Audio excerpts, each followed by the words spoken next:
You're here. Welcome to the Masterminding Success podcast. They say if you want to be successful in business and in life, then surround yourself with successful people. So pull up a seat. The mastermind is about to begin. Hey, glad you could join us for another episode of the Masterminding Success podcast. We're your hosts, Keith Wheeler and Nuria Corby. And what are we going to talk about today, Nuria? Today, we're going to talk about starting in self-publishing, and that's something we have both done. So we've got plenty to say about that. Yes.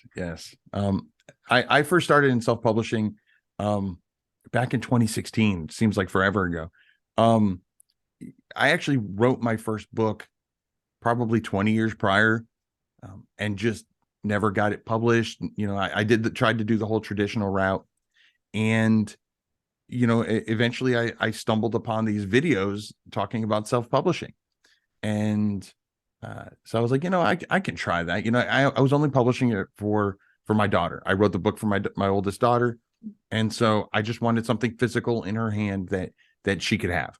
And that's kind of where it all started for me. How about you? Slightly different, I think, because I'm trying to find any similarities between your story and mine, and it's totally different because you had already written your book and you had tried to get it to publishers. I've never written anything in my life, but I started as a blogger. I started writing blog posts. I have a gardening blog which we decided to remodel our garden, and we weren't gardeners at all, and we found so much enjoyment in that, my husband and I, that I thought, I'm going to write about this. I'm going to write a blog and show how we did it, because if I can do it, other people might be able to do it. That seems to be my motto in lots of things. I'm always amazed when I do something and I want to share it with other people. And that's how it started, really, by writing blog posts. And once you're in that kind of world, I think, where you're writing and you're looking at YouTube tutorials about writing, and somehow I came across, same as you did, I came across low content book creation. So I think one thing led to another, and I thought, well, this is really interesting. They're making notebooks and selling them on Amazon. That can't be too difficult. Let's see. But I know we talked in a different episode about expectations, and I think my expectations weren't really that high. I just wanted to give it a try because I'd given myself a year for the blogging side of things, and that didn't really, I was getting views, but I definitely wasn't creating an income or a sustainable income from that. So I was coming to the end of the time that I had given myself to make an income through blogging. And I was desperate to find something else because I didn't want to go back to work in an office. I wanted to stay at home and do something there. And I came across YouTube videos on low content book publishing, and I started in November 2019. So it was Q4, and I think that really helped me because I did get a few sales after about I had about 30 books published, and that's when I started seeing some sales, nothing spectacular, not enough to make a living.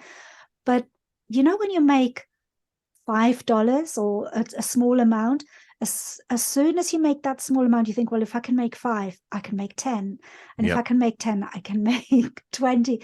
And my mindset was like that. I thought, I can grow this, and that's how it all started. And then I got into creating children's book, because that was almost like an easy step sideways, from creating low content. And my low content books are there's a lot of content in them. It's not just lines. And it was an easy transition to children's picture books. So I got into that. And now, I told you earlier, I'm writing a full-blown non-fiction book. So I'm kind of developing my self-publishing business. and I'm having a lot of fun with it. And yeah, that's how I got into self-publishing, and it's the best thing I've ever done, I think. Yeah. Yeah. How do you feel about yours? Yeah. I mean, you got to start somewhere, right? You know, I did that first children's book. You know, I again, it was most of the success I've seen early on that bring me into a new niche, have been based on necessity. You know, the children's book, I just, I wanted to get it published for my daughter, and then it just happened to be up there, and I started seeing some sales come in, and it was actually, I got an email from KDP, and or it was CreateSpace back in those days, Yes. but telling me that my monthly royalties were in, and I was like, oh, okay. And so I went and looked, and I'm like, oh, I got some money on this. Like that. And again, like you said, it was like, it wasn't a lot, but it was like, if I could do this, doing something I love anyway, then what if I really tried at it? And the same thing happened with my no content books. I was creating a journal for my youngest daughter. She played softball, so I was creating a softball journal for her, and she brought it to one of her tournaments, and everybody, not just on her team, but on other teams, were like, dude, that's cool. I want to, where can I find that? And so, it just kind of snowballed from there. But I love the creativity that comes with it. There's not somebody, like with a regular job where there's somebody, over you telling you got to do it this way and you got to do it that way. You don't. I mean, we talked about this in previous episodes, but obviously you need to make sure that you're following the terms of service for whatever platform you're publishing on. But other than that, you really have no limitations. No, the only limitations I found, but the only limitations I found at the beginning was because I had to make an income. It was I was a little bit limited because obviously I need to pay my bills, and I can't just do blogging and let my husband do all the work, and I'm not producing anything. And that put a lot of pressure on me. So I think that can be a problem if you've got pressure in terms of I have to earn some money doing this, then that can hinder rather than, I mean, sometimes I think maybe that pushed me as well. Right. But sometimes I think it's more of a block than a push, really. So there are several things that can stop you from starting something like this. First of all, obviously, you're not going to earn lots of money straight away. So you think, can I really spend my time doing this when I could be doing something? Is it worth it? Yeah. Exactly. Yeah. So that's one thing. But other than that, like you said, I mean, the freedom you get from not having to go to an office, from doing whatever you want. I spent maybe 3 hours on the computer, and I think 5 minutes have gone past, because time goes so quickly because you're having fun, Right. This is something if you enjoy doing something, time goes really quickly. I remember when I used to work in an office, I used to look and see, is it 1 o'clock yet for lunchtime? 5 minutes to go. And then it seemed like 3 hours later, it's still 2 minutes to go. Yeah. Like that. So life is very different as when you're self-publishing, you're your own boss as well. So that's if you're doing it as a full-time business. Some people could do it part-time, I guess. So then you have the backing of your full-time job or of your other job, and then you do this as a side hustle. That's another really good way of starting. I would say that's the best way of starting, because then you don't have that pressure. Right. What do you think? I agree. Yeah. I mean, I'm in that boat where, I've been doing this, like I said, since 2016. And I've still been doing it as a side hustle. It's, a lot of people on my YouTube channel have commented and said, well, if you're making so much money doing the books, then why do you still have your full-time job? And my answer is the same, because my full-time job pays me really well. Exactly. It's not, it's the security as well. There's no guarantee when you're self-publishing, No, Amazon could not. suddenly shut your account, and then what? Right. So, I mean, there's definitely, so if you are starting in self-publishing, it's definitely one thing you need to keep in mind is, you are playing in someone else's sandbox. Yeah. So, there's the risk that, even though they're giving you all this traffic, that traffic could stop at any given time. Yeah. And I'm not saying that to deter people, but just to set accurate expectations. And so, yeah, doing it as a side hustle has been really good for me. It's obviously long term, there's, it's going to be, it won't be long before it's my full-time job. But I also, I kind of appreciate it more because, like you said, it takes that stress off of it being, I have to make sales, and more of a, I can just focus on the creativity part of it, and create some really cool things that haven't, whether it's a written book, low content book, doesn't matter, something that I want to write, or I want to create, and see how that goes. And then, if it sells really well, then I can double down on that and create, multiple, variations of it, and it's already set the framework for me. But again, I don't have that pressure behind me to, one, oh, you got to knock it out. You got to get you got to get these sales, because for me, I have it's a fight or flight mentality. And when I get that kind of pressure and I feel like I have to do something, my brain just kind of freezes, like I'm like a deer in the headlights, where I don't, I'm like, oh, now where do I go? And it seems like the best things that I've created have been ones that I've done when I've been relaxed and just doing it for the fun. For the joy of it, for the joy of creating. I so agree with that. I'm exactly the same. If I have to do something, I'm often, I don't even know where to start. I feel tired just thinking about it, and it might not even be anything that taxing. But when I'm doing something for the fun of it and I enjoy it, usually that's the thing that gives me the most success as well. Do you find that as well? Yeah, I do. I really do. I think, one is, I just put so much love and effort into it that it kind of, relates, but also I feel like I'm more creative that way. Which just kind of draws in its own attention. And again, that's whether I'm not just talking about low content books, but, my children's books, my young adult novels, like when I'm enjoying what I'm doing, when I'm, creating, because I want to, not because I have to, it just seems to be a better product. Yeah, I totally agree. And I think if we're talking about starting in self-publishing and anybody's thinking of starting, I still think that starting it as a side hustle is the better option, in my opinion. I know everybody will have a different opinion on that, but it just for the reason, if you're like me and you're worried about when your bills are going to be paid and that kind of thing, it does take away a lot of the worry, and it lets your creativity flourish more that way. Because I think if you're worried about finances, that can sort of suppress your creativity as well, and then you're not as creative as you would like to be. So I think starting it as a side hustle is probably the best way to go. It's a lot worse if you've lost your job, or for whatever reason you've got no money coming in and you're thinking this is a way to get money in quickly.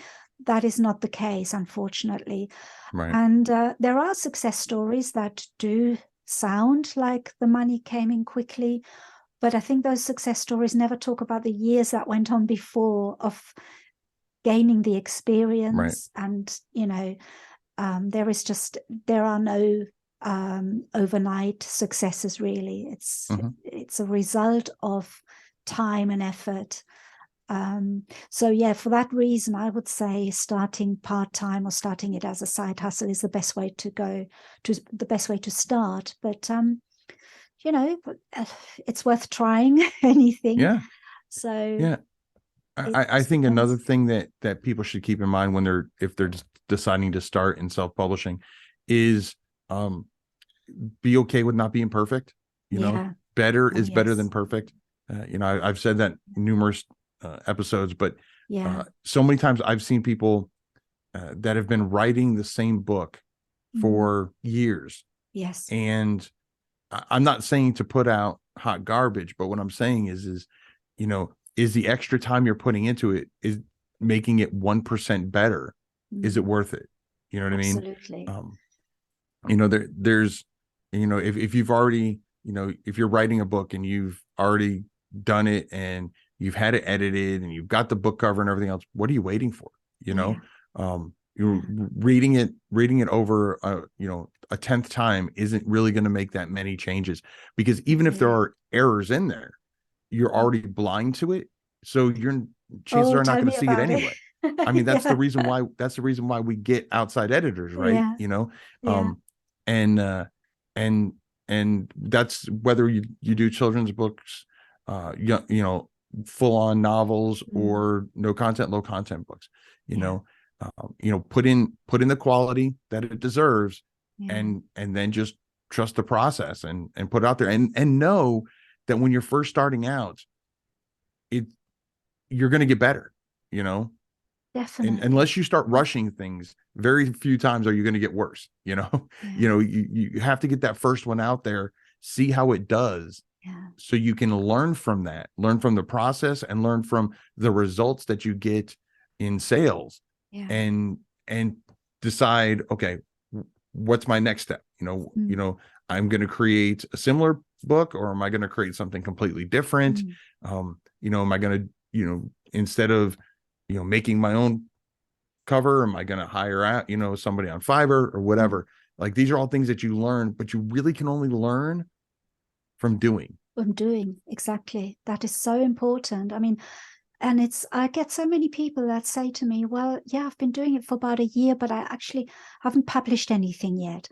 And when I say, well, what are you afraid of? You know, why aren't you publishing it? Oh no, because, you know, what if it doesn't sell? I said, well, is it selling now?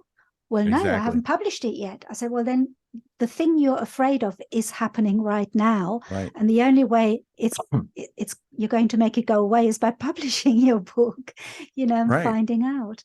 I mean, how many books could you have had published in that year? Exactly. You know, and what could you have learned? Yeah, that's the thing. You learn so much from doing and from publishing, and then when you look at your book again, you see all the things that you should have done differently. But then that is how you've learned. And that book, to me, all my ugly books, I call them, the ones I did at the beginning, I've got those. They are valuable to me because I've learned how to make better books now. So when I look at them, I don't cringe anymore. I look at them, I think, great, you know, I'm so much better than that now. So yeah, just think about when you were, you know, early on in, you know, elementary school, and, you know, what you drew, you know, how you drew or how you wrote your name or whatever, compared to how you do it now. Yeah, you know, absolutely. Because you've learned over the years, you've perfected it, if you will. I mean, I've been doing this, like I said, since 2016. I still learn something new. And I think that's one of the things I love about it. The moment I stop, I've said it before, the moment I stop learning is probably when I'll stop doing it. That's exactly right. Yeah, that's the fun thing about this business, the amount of learning we do. Every time I research a new topic on something, I'm learning new things. So it's like it's like being in a university where you decide what you want to learn. To me, it's amazing, and I can't say it often enough. I feel really lucky to have found this. And if anybody's interested in starting to self-publish, I can only recommend it. I've got nothing bad to say about it. So I don't know about you. Have you got any bad things to say about self-publishing? I mean, the only thing I would say is, I mean, I really don't have anything bad to say. You know, I mean, I can talk about negative reviews and all that in other episodes, but you know, I mean, as long as you're going into it with the right expectations, you know, if you're going in there thinking that you're going to create one book, whatever type of book it is, and you're going to, you know, make a full-time living, then you're going to be sadly mistaken. Are there unicorns out there? Yes, but majority of the times that's not the way it works. And so knowing going in that it's a process, and you know, it's just like with any business, and that's the main thing, is it's a business.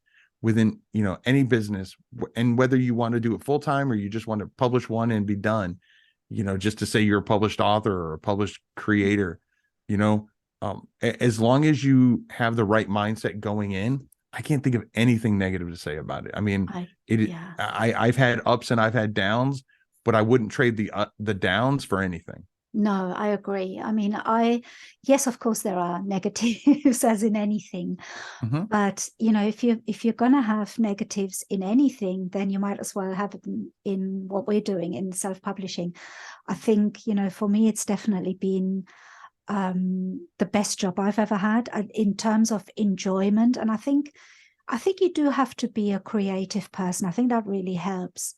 If you're not into creativity, then that could be a problem, because I have come across people who are doing this purely as a money generating exercise. And I think if you're just looking at it in that sterile way, it's not going to work very well, because you do need that creativity and trying new things. And normally when people are very analytical, they're very hesitant to try new things. Right. And this business is all about trying and expanding and going into places you haven't been before. So I think it definitely helps to be a creative person. Yeah.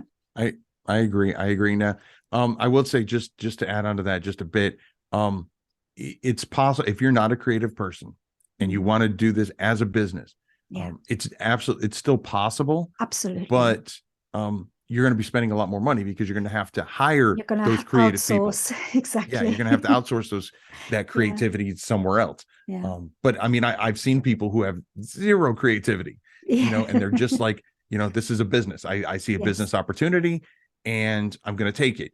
And it's like, great, more power to you, again, as long as you're putting out good quality work, I don't care if you're the one that creates it or not. Or not. I'm glad you mentioned that, because that is a really good point. You can outsource those things, you don't have to do it yourself. I am a creative person, and I've written children's books. But that said, to kind of prove things on my YouTube channel, I've actually done a whole series where I hire someone from Fiverr to write a middle grade book for me, or to do illustrations for me, or whatever. So there is the possibility out there, but just know that you're going to pay either with your time or with your money, one of the two. Or the other. And me, I love to be creative, so I love to do it with my time, and then it's something I physically I know is mine, Yes. Yes, if you paid somebody to do it, it's still yours, but it's not the same as when you create yourself. It doesn't feel the same. Right, it doesn't. But if you don't have that creativity, or maybe you're just afraid to start, but you do have some expendable income that you can do, where you can outsource it, maybe do that for your first book. Whatever. Absolutely. There is no right or wrong way to do it, as long as you're, again, following the terms of service of whatever platform that you're publishing on. Yeah.